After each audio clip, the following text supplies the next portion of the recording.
Matt, and just want to echo all of Matt's thanks to the teams from New Jersey and Maryland and Special Olympics International, the local program here. Certainly, Dr. Gallagher, your whole team, the district team, Sam, your team here at the school. I got a lot of information before coming here about all the extraordinary work that was being done, but one thing was left out, and that is that you're supposed to wear red when you come here. So here I am, all in blue and a little bit of orange, and feeling like a fool. And I do have a red tie in the car, which I may go switch out for, but I'm thrilled to see, especially the students arrive and to be here for this pre-celebration celebration. My script tells me I'm supposed to speak from 8:40 to 8:45. So I don't know whether I'm set up here or whether it's a way of signaling to me that to keep it brief, but and I will be brief. There are, you could ask a multiple choice question this morning. Are we here for an athletic event, a special education event, a Special Olympics event, a regular education event, or all of the above? And being a teacher by training, I can start with a quiz and ask you each to, in a mental note, check your answer. Which are we here for?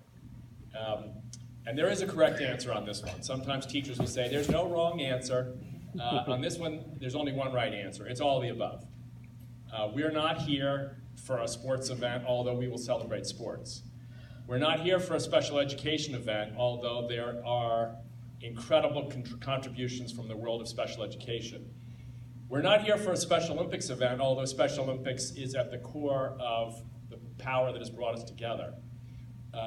We're not just here for an education event if what you mean by education is simply preparing for a test.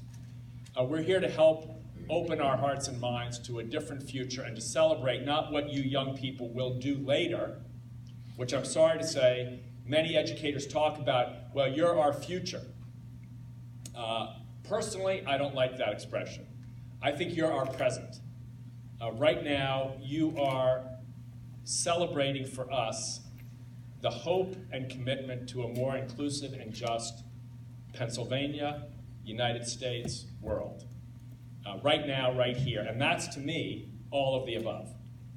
I started, like you, Dr. Gallagher, as a teacher, a special education teacher, a regular education teacher.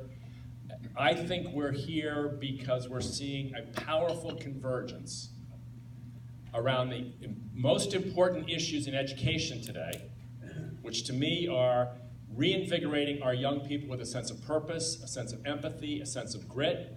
The disengagement amongst young people in this country in high schools is at an epidemic level. Some say as many as half of our high school students are not engaged in the life of the school. Today we're going to celebrate what I believe is a school where the energy you guys are bringing, not just the staff, the board members, the sponsors, but you young people are making it possible for everyone to be engaged.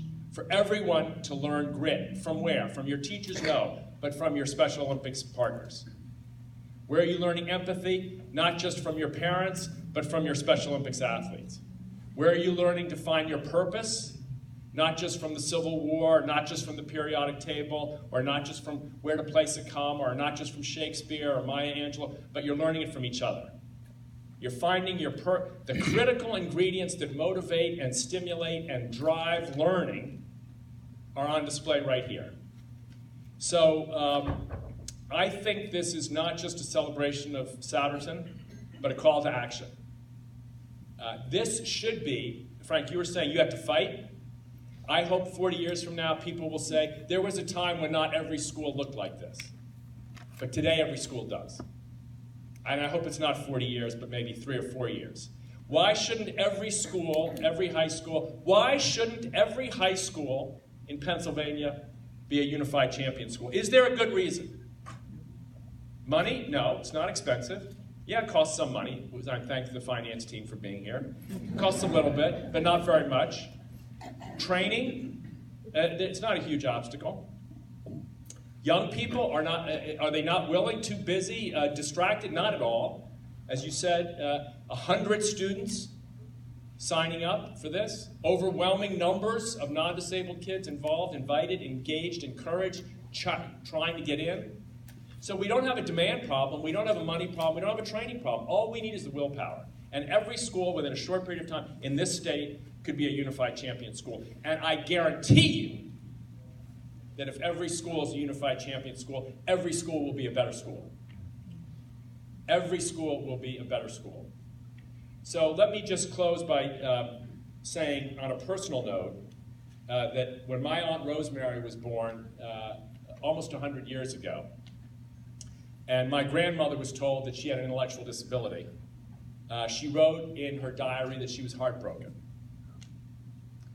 And she was heartbroken, I believe, not because her daughter had a disability, but because the world around her daughter would be so unforgiving and unwelcoming. As I was listening and watching this morning, I thought to myself, there's an alternate word. That if a mom were here today with a newborn child, she might say heart-opening. That her child could live and grow up and attend a school that looks like this. It might be that she would not only think that her child was a source of heart-opening, but that her child would be heart-opening for others. That her child would grow up to be a teacher when she was 14 or 16 or 18. That she might be in a school where her gifts were so beautifully recognized that she was seen not as someone who had special needs, but special gifts. Not as someone who needed additional services, but someone who brought additional value. So from all of us in the world of Special Olympics, we're 170 countries. We're over 5 million athletes around the world. We're increasing numbers, hundreds of thousands of young children in our Young Athletes program, hundreds of thousands of young people with special needs being trained as leaders now in our athlete leadership programs, Pennsylvania being a leadership state in that regard. This is a booming movement, not because we're helping people with special needs, but because we're unlocking their gifts to transform the culture. And when we do that, we celebrate not a program for people with intellectual challenges, but a program from them to the world to make us all better.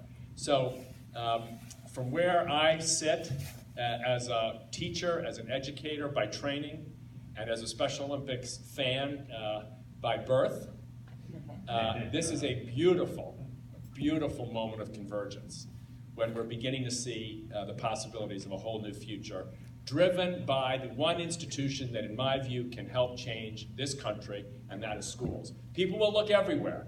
Will the politicians do it? I'm sorry to say, I don't believe so. Will scholars do it? I don't believe so. Will business leaders do it? Maybe they'll help, but I don't believe they'll lead. What's going to make this country what it can be in the future? I think it's going to be educators. So I believe we're not just here to celebrate young people and teachers, but we're here to celebrate a better country for all of us. And for that, I thank each and every one of you, because I know it takes enormous amounts of work to make today possible, not just the food and the beautiful tablecloths, because I think this is every morning here. Right? I would love to have a job here if it were.